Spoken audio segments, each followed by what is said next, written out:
د ایران لوړپوړو چارواکو ویلي چې د افغانستان اسلامي امارت به غزې ته خپل افغان استشهادي ځواکونه ولېږي، خو په غبرګون کې اسلامي امارت سخته غوسه ښودلې او ویلي دي چې ایران په حقیقت کې د اسرائیلو پر طرف دی او دوی غواړي چې سني عرب مسلمانان په غزه کې له منځه یوسي. د اسلامي امارت د مشرانو په وینا ایران ولې حزب الله ډله نه لیږي؟ دا چې ایراني چارواکو په دې اړه نور څه ویلي وه او په جواب کې اسلامي امارت ورته کوم غبرګون ښودلی. که غواړي پوه سئ نو ویډیو تر پایه وګورئ. سلامونه قدرمنو لیدونکو، مشال پریس یوټیوب چینل ته مو هرکلی کوم. کاظمي قومي ویلي که اړتیا وه طالبان به غزې ته استشهادیان ولېږي. د افغانستان لپاره د ایران د ولسمشر ځانګړي استازي او سفیر حسن کاظمي قومي ویلي چې افغانستان د مقاومت د محور برخه دی او که اړتیا وي د غزې د ملاتړ لپاره به استشهادي ځواکونه ولېږي.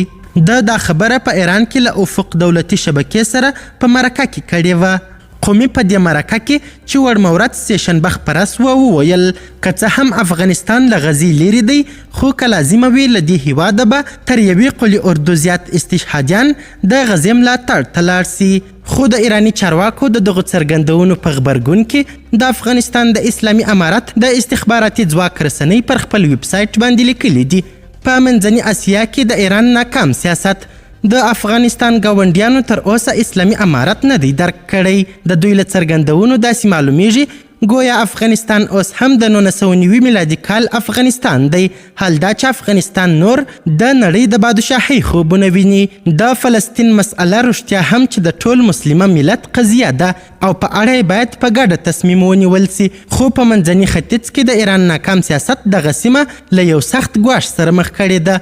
ایران هلته شیعه اقلیتونو ته مرستې ورکوي ترڅو هغه مضبوط سي او هغه سیمه چې د ایران تر نفوذ لاندې راسي همدغه سیاست د ایران او خلیجي هیوادونو اړیکې خرابې کړي دي.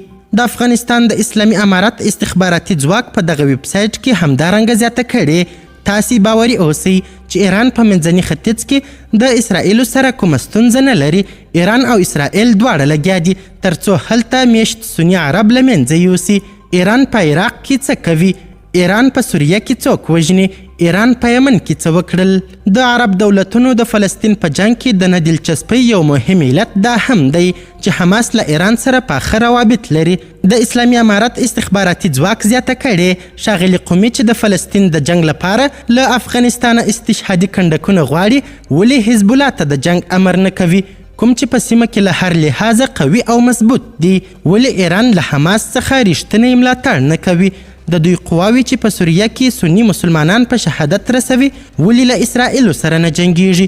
تعجب دا ده چې په سوریه او عراق کې سنیان وژني، کورونه یې ویجاړوي، جوماتونه یې تخریبوي او په فلسطین کې یې ننګه کوي.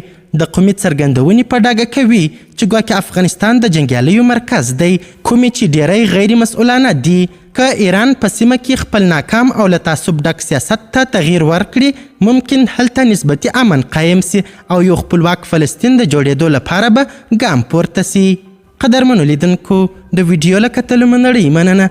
د لا زیاتو او نور لحظه پر لحظه خبرې مطالب لپاره زموږ همدغه مشال پریس یوټیوب چینل سبسکرایب کړئ. تر بیا او بلې ویډیو ښه وخت ښې چارې. د الله په امان.